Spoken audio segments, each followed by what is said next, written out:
Jaya Vivekananda Sure Satchit Sukhasvarupaya Swami Tapaharine.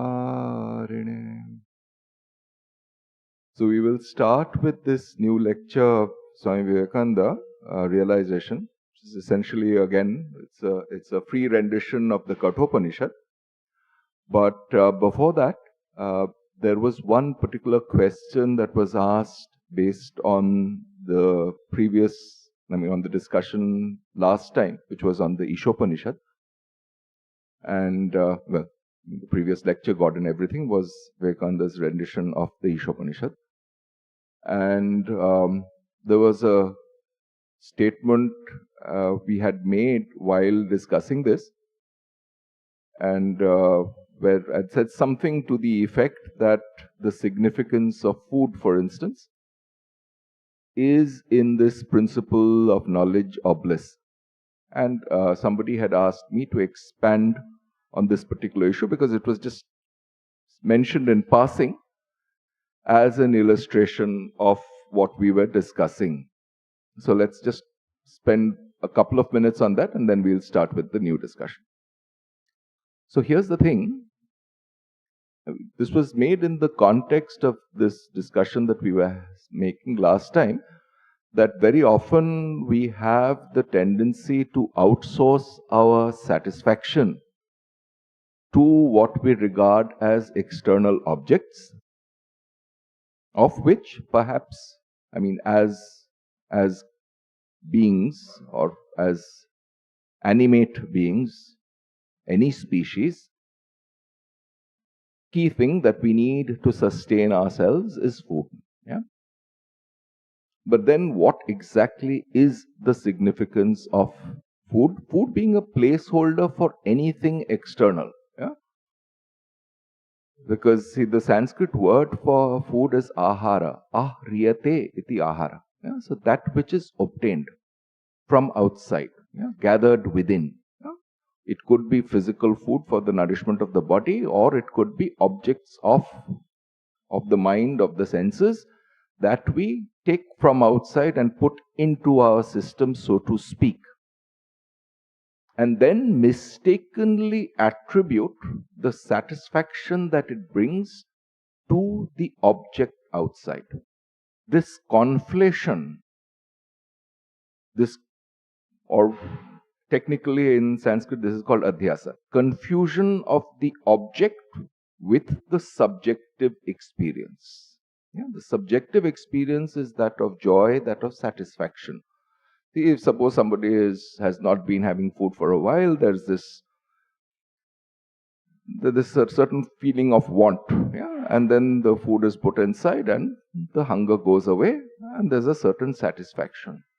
What is the point of all of it? It is finally the aim and end of it is what we call this satisfaction. Yeah? This satisfaction is what we have in our day-to-day experience when we get something from outside and put it into ourselves. But prior to that, we have created this sense of want in us. Sometimes it's an imperative thing like food, but sometimes we just create an obsession in our minds. Oh, without such and such a thing, it is impossible for me to carry on living with a certain measure of satisfaction. And this idea that we create very often creates problems both for ourselves and for others, is what is called moha or aviveka in Shankara. Yeah? Aviveka means lack of clarity of thinking. Clarity of thinking or viveka. Yeah, that's where Vivekananda's viveka comes from. Clarity of thinking or analytical thinking. Analyze these two, finally the subject and the object, and ask ourselves, what is it that I am really seeking? And the answer comes that, look, finally at the end of the day, it is not this particular food, nor this particular sense object that I am desiring. What I am desiring above everything else is this unqualified satisfaction. But what have we done? We have qualified it we have made that satisfaction dependent on something that we can get from outside.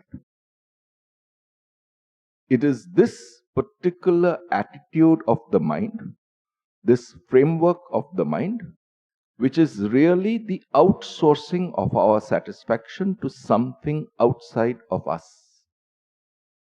Instead of looking at the satisfaction in that object, if there is a little bit of analytical introspection means looking within and asking ourselves this question, what am I really seeking? Is it that particular object?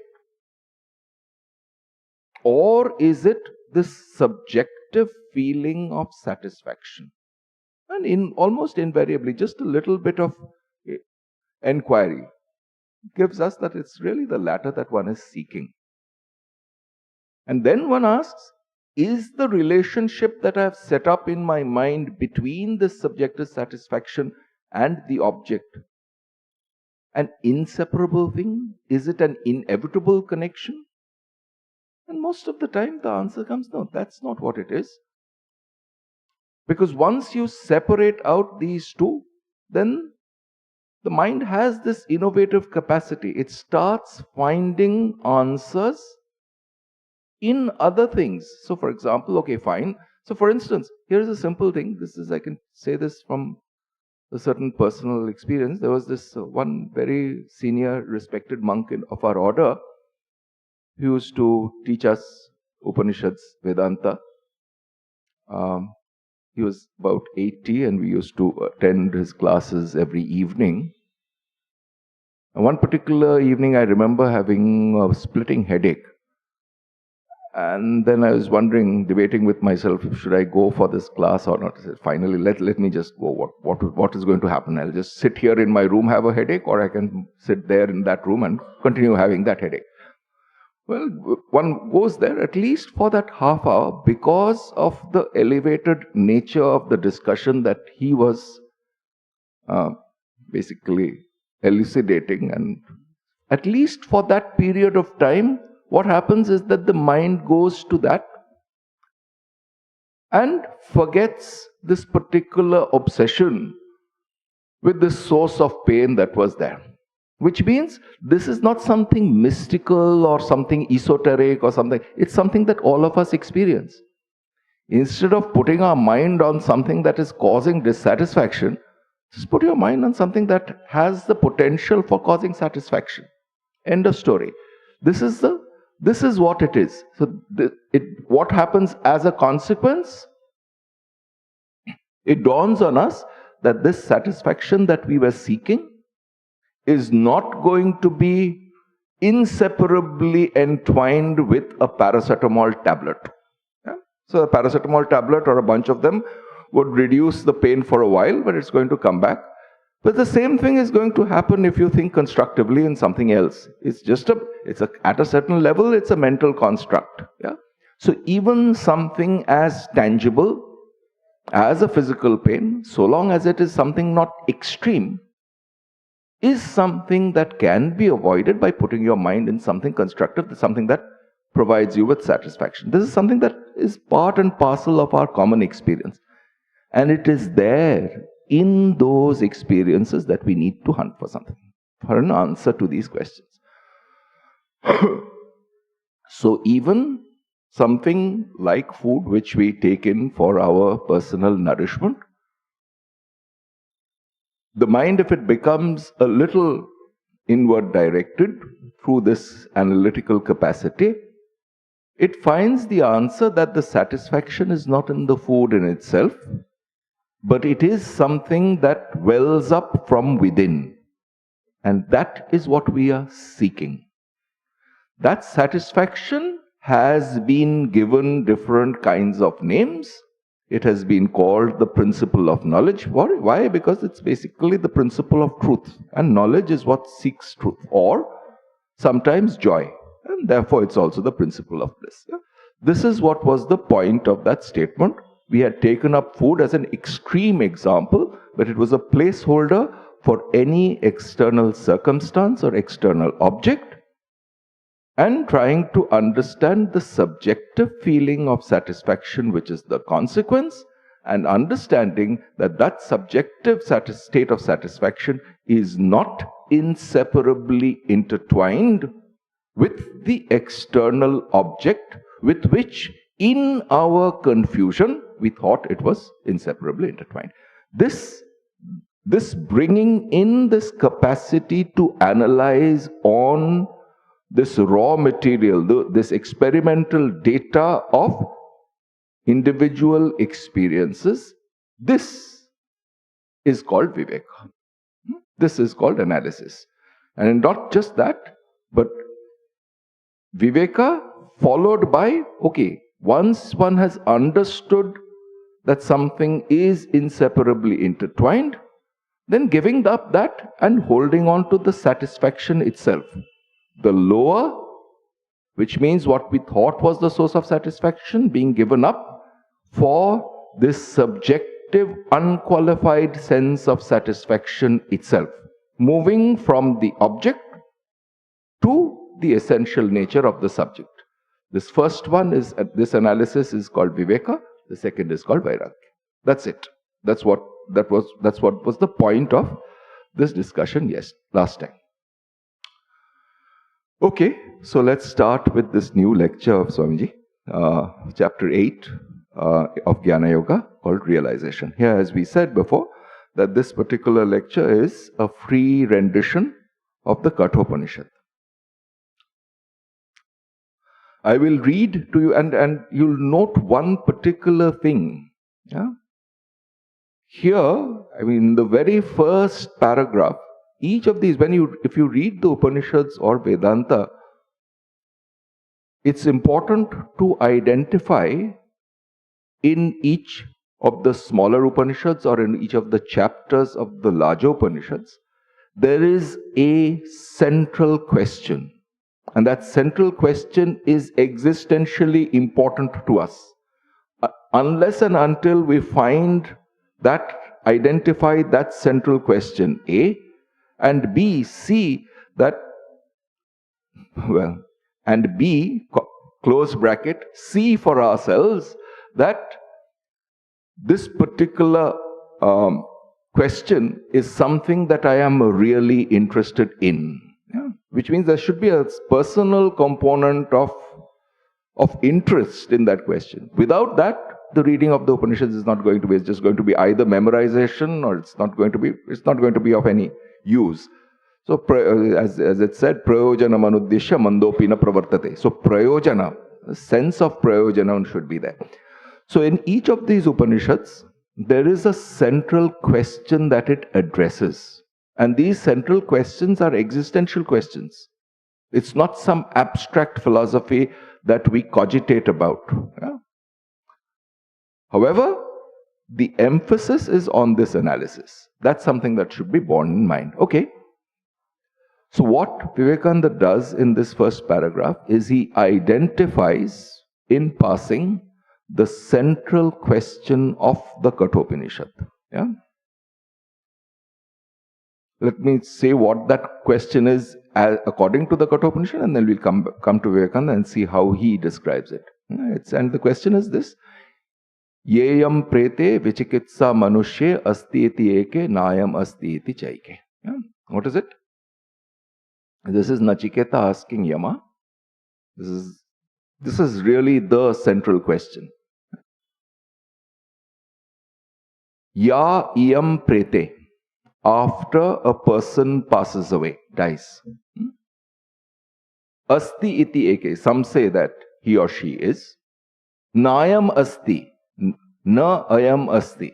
Some others say that so and so is not. And then he goes on to say, what is the truth about this? This is the central question, that the whole of the Kathopanishad revolves as an answer to this question.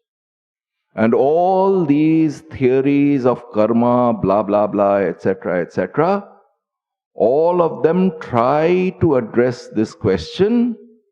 And what Vivekananda will point out in this particular lecture is that theology gives a very superficial, shallow answer to this question. Why? Because the answer to this question is not to be sought in these book philosophies and these theologies. Yeah? It has to be sought within us. Yeah? Because what really is the meaning of that question? This question comes to us instinctively. We don't try to understand its deeper ramifications in our psyche. Yeah? And that's what Vivekananda is going to express to us in this particular lecture. I will read to you, and this is where the lecture starts, I will read to you from one of the Upanishads. It is called the Katha Upanishad. Some of you perhaps have read the translation by Sir Edwin Arnold called The Secret of Death. In our last, that is a previous lecture, we saw how the inquiry, which started with the origin of the world and the creation of the universe, failed to obtain a satisfactory answer from without, and how it then turned inwards. This book, Kathopanishad, psychologically takes up that was first asked, who created the external world and how it came into being. Now the question is, what is that in man which makes him live and move? And what becomes of that when he dies? See, even the way Swamiji has phrased this question, it's exactly yayam prete vichikitsa manushya asti iti eke nayam asti iti chaike. Yeah? But how is he phrasing that question? What is that in human beings? I mean, man would, that was the time when I think the terminology was not as democratic as it is today, which makes him live and move. And what becomes of that when he dies? Which means basically what one is asking here is, what is that principle in each one of us that makes us have this central conviction that I am a living person? And what happens to that principle when this body falls? In other words, what is that principle? Can we catch hold of it? Clearly, this particular principle, which one is trying to catch hold of, if we can possibly say that it exists, is not going to be something that is conditioned by living or dying. See, we are asking a pretty fundamental question here. Something that is not conditioned by a person being alive or a person being dead. What happens to that principle? What is it that is in a human being? Yeah? This was the question. And now, answers, attempted answers. The first philosophers studied the material substance and tried to reach the ultimate through that. At the best, they found a personal governor of the universe, a human being immensely magnified, but yet, to all intents and purposes, a human being. But that could not be the whole of truth. At best, it could be only partial truth.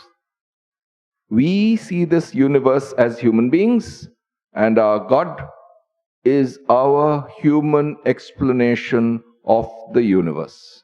Yeah? What he is basically saying is that these initial naive methods of explanation, by saying that our view directed outward into the world and asking for what is it that this universe originates from, and then trying to attribute unconsciously, or rather without sufficient introspection, an anthropomorphic or a human-like explanation to that question is at best a partial answer. This is a fairly bold and emphatic statement that is being made here. I will jump over a few things and go to, where he will actually come to this statement. This is the problem. He has stated that, look, basically these attempts that are made out of what we call various organized religions through these naive attempts at constructing theologies are at best answers which are partial, at worst just mere dogmas. Yeah? And therefore he's basically saying, he goes on to say, but man cannot stop there. This particular kind of class of solutions. He says, but man cannot stop there. He is a thinking being and wants to find a solution which will comprehensively explain all the universes. He wants to see a world which is at once the world of men and of gods and of all possible beings, and to find a solution which will explain all phenomena. Yeah? This is something that is, again, it's basically saying that, look, a thinking person to whom such a question has a real significance. Yeah? It's of literally a matter of life and death. Yeah? If it's of that degree of importance, then these shallow theological explanations will appear only as child's play, as basically some playful attempts at best, at worst essentially just some stories that are told to make us forget the real intent of our question. Yeah? I'll jump ahead one more time and then we'll come back again. So he says this basically thing, that so the question who made this world is not very philosophical, nor does its solution amount to anything. And says finally, our only hope then lies in penetrating deeper. Yeah? What he is doing here, see, for example, here is the thing. If you read the Kathopanishad in this very superficial way, then see, a friend of mine made this joke to me. He says, somehow or the other, see, Nachiketa asks Yama, what is it that, which of this is true? Yeah? Some say that person goes on, some say that the person does not. Yeah? What is the answer? And Yama does not say that, the people who say yes, it is alive is true, does not say equally that no, what they say is none of it survives death is true. He does not apparently give an answer to this question. What does he start off with? When the second chapter of the second canto of the first chapter starts, he basically tells Nachiketa that, look, Shreyascha preyascha manushyameta tau abhidhyayan vivinakti dhiraha. What is he saying? He's basically going into not the question that was phrased, but the source from which the question came. In other words, what Yama is basically implicitly telling Nachiketa is, first find out why you are asking this question. Who really is asking this question? And essentially what all of it boils down to is this fact that when we ask this question, am I going to survive? I mean, it's become something that's a very existentially relevant thing. Is there some aspect of my being that survives death? Or is it that I die at death? All of me gets extinguished. When we ask this question, the answer is really hidden in it. How is it hidden? When this question emerges, we have a confused idea about ourselves. One, there is this conscious principle which perceives time, which perceives space, which perceives this causal chain of events. Something is born, something evolves, something dies. This is inside that causal chain. But there is a conscious principle which is witness to it. And whether we ignore it, whether we conceptually formulate it clearly or not, each one of us is instinctively aware of it. Without that awareness, this kind of question which is significant to us would not arise. That's one thing. Now the other part of it is, despite being instinctively aware of this conscious principle not qualified by time, space or causation, there is in our day-to-day behavior this assumption that I actually am this body and mind. And as body and mind, it is something which is caught within this framework of space-time and causation. So simultaneously, at every instant, our self-awareness has this empirical piece of confusion between a conscious principle not qualified by space-time causation, one, two, a physical and mental being qualified by it. This confusion prevents us from associating our being, our self-awareness, from exactly one of these two things. If we felt that, look, I am this body and mind, then the answer to this question is clear. The body dies, the mind dies, therefore I die, finished. After death, nothing survives. If on the other hand I had this pure conscious principle, it is not qualified by time, it has not been born, therefore it will not die. Therefore, this question of surviving does not arise because it is always existent. If we had this clarity one way or the other, question would not arise at all. Why does it arise? Because we do not have clarity here. So what is the answer then? This is how Yama traces the root of the problem.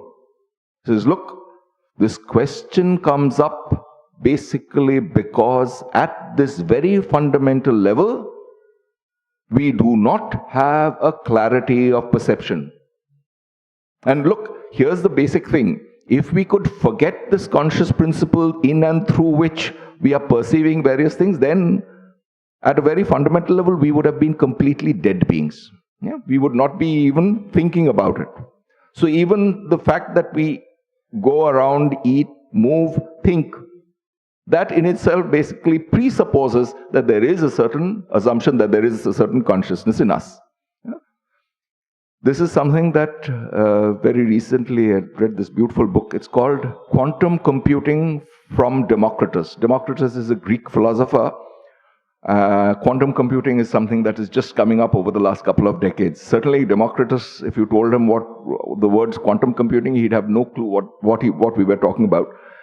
But in some sense, the kernel of these things is really hidden in human consciousness, and that's what he's trying to, by this provocative title, that's what this person, Armstrong, is trying to talk about. And there, he's a computer scientist who specializes in this, basically says that this consciousness has this strange enigmatic quality, that without it, there is no understanding, there is no knowledge. 1. 2, as soon as we try to conceptualize it, it becomes something that is an object of understanding, no longer is it the conscious principle. This is the strange thing about it. So this is looking at the same problem, but through the lens of modern computer science, so to speak. Yeah? All right. Coming back to our question, the way we have been discussing it today, what Yama is doing is basically pointing this source in our psyche out to Nachiketa. He says, look, you are a very qualified aspirant, a qualified inquirer after truths. And in you, where do you have to hunt for this answer? The answer has to be sought in this confusion between the conscious principle and this unconscious principle, the confusion between the two of which is what your self-awareness is about. And it is because of this fundamental existential confusion that this question is arising. Not only does he diagnose where the question comes from, he also tells him how to answer it. What is it? The problem is coming from a certain confusion. Solution, remove the confusion. That's it. So first, diagnose the disease. The disease is this confusion between the conscious principle and the unconscious principle. Where is it? Where is the locus? In our psyche, fundamentally in our psyche. Solution to confusion is removal of confusion, end of story. So a removal of confusion is called viveka. That's it. It's not something like 1 kilo of removal of confusion is to be added to existing confusion, and the kilo of removal of confusion is going to remove a kilo of confusion. That's not what it is. It's basically saying that this element of confusion that we have in us is a consequence of our wrong understanding. This wrong understanding, this lack of clarity of understanding, which as soon as we introspect, we find it as something that is an existential, obvious fact. Instead of doing that, you'll have various books which will create, very often people who read through a bunch of books without understanding that, look, it is this simple existential fact that is being stressed. Yeah, in earlier lectures of Vivekananda, he has basically said, look, Maya, which is the cosmic aspect, this universal aspect is what Vivekananda calls Maya. He says it's an existential fact. Yeah, it's not something that you build theories about. See, very often people, where has this come from? And then if they have read a little bit of Vedanta or some other literature, he says, oh, it has come from avidya. As if avidya is something. It's 1 kilo of avidya which has given rise to these plants. That's a ridiculous idea. All that is being said, look within, look at this particular source from which these questions are coming, and see that, look, what is giving rise to these questions is this lack of clarity of understanding, hence lack of satisfaction. Yeah? It's a subjective, experienced fact. This is the raw material. This is the data. The data is this specific subjective experience. And therefore, the answer has to be sought there. So, as a subjective experience, there is a lack of satisfaction, a certain lack of clarity. Solution, because if there is a lack of clarity, avidya literally means non-knowledge. Is the negation, vid is from the verb, with the Sanskrit root, to know. So lack of clear knowledge. So lack of clear knowledge is not a thing that you can measure in kilos and add knowledge by the kilos to it. That's not how it's going to happen. So what is going to happen? There's a lack of knowledge, so it's going to have to be removed. How? By knowing clearly. Alright, very fine. So far so good. But how do we know clearly? How are we going to go about it?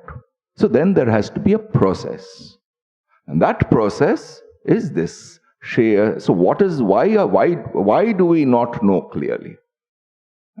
And that's what is being asked. And this is the question. So why, yes, the fact there is this existential confusion, lack of clear understanding.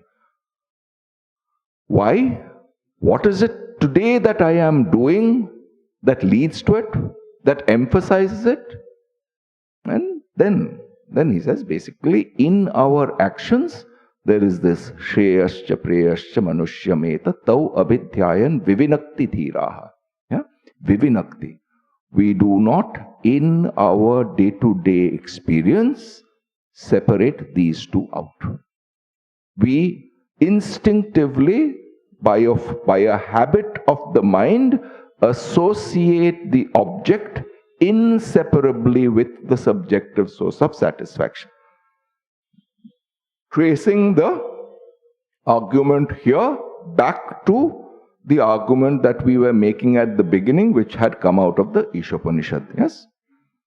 So that is exactly where the answer is to be sought, which means, that's what Vivekananda said here, the only way to go about it is to penetrate deeper.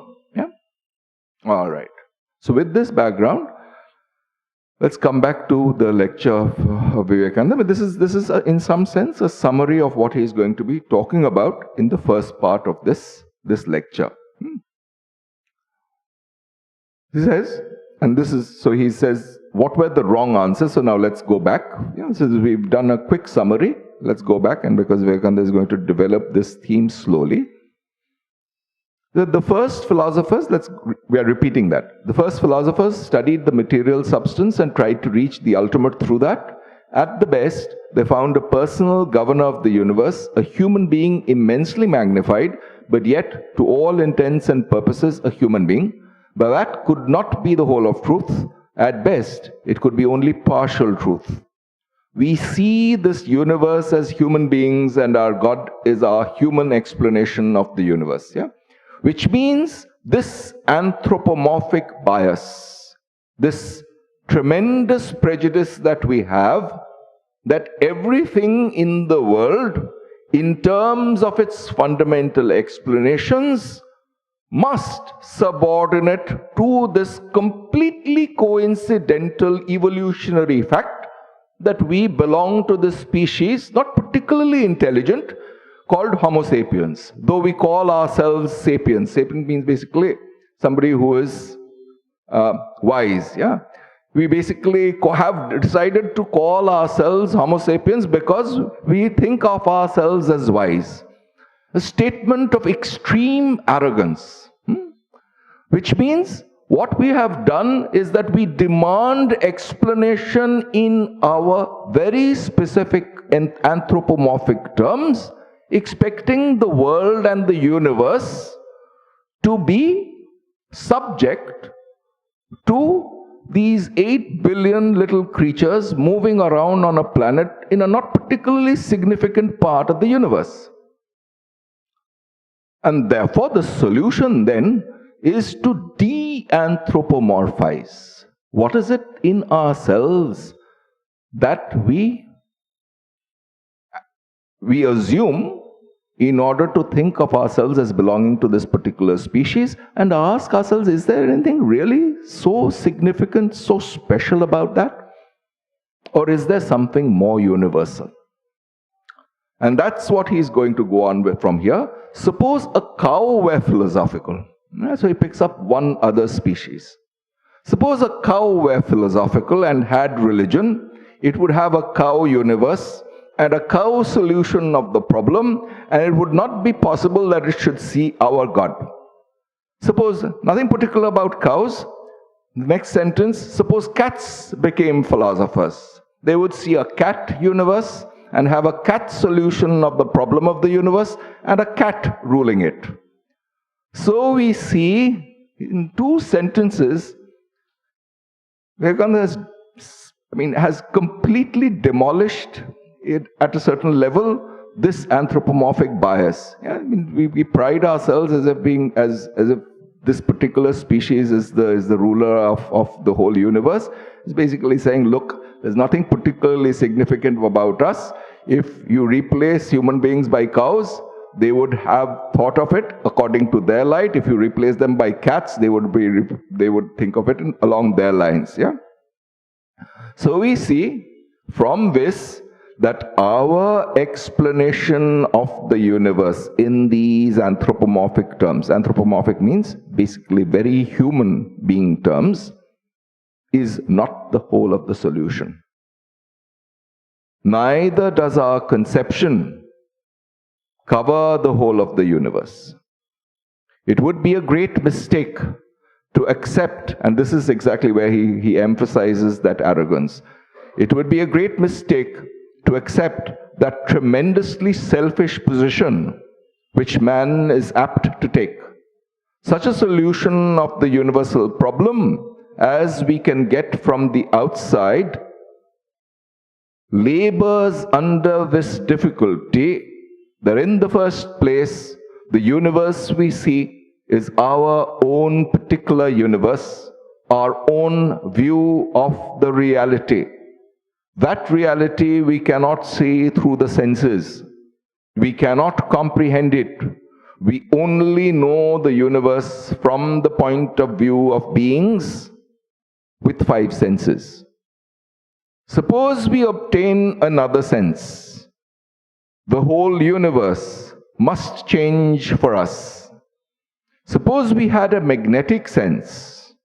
It is quite possible that we might then find millions and millions of forces in existence which we do not now know and for which we have no present sense of feeling.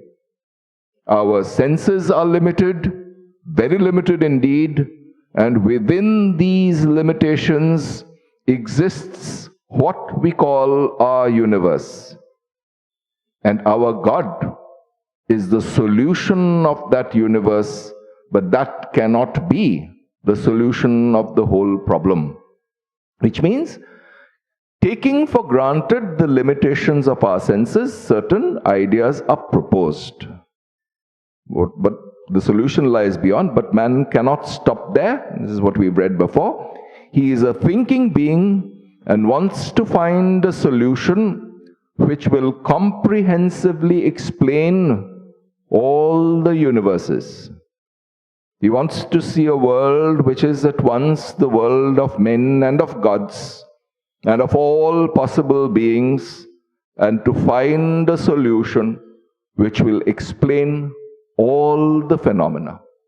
Which means this particular limited world view, inevitably this analysis of this external world leads us back to this particular fact that this conscious principle functioning in and through me is limited and qualified by my idea of myself. So long as this limited principle of consciousness qualified through this body and mind is what I continue to call I will have a view of the universe limited by it. So the solution is to remove that ignorance in its core locus, which is in the core of my being, or what the Upanishads call in my heart. Yeah? Which means the unified faculty through which we feel, through which we think clearly, analytically, through which we act. This is what Vedanta calls buddhi. Yeah? This this core part of our being through which, where or at which thinking, feeling, willing is unified. That faculty is what is supposed to give rise to all these things, and the solution needs to be found there. The contradictions in our actions, thoughts, etc., lies there. The contradictions and that confusion needs to be removed there. How? By developing clarity. How does one develop clarity? At any point of time, whenever we identify, that means becoming aware, wherever our thinking is confused, remove it. By trying to think more clearly, which does not mean going round and round in loops, but just becoming aware of the functioning of the mind. Okay? Finally, what does it mean for us in day-to-day life? Again, there is just one practice, which is paying full attention to whatever we are doing at the moment.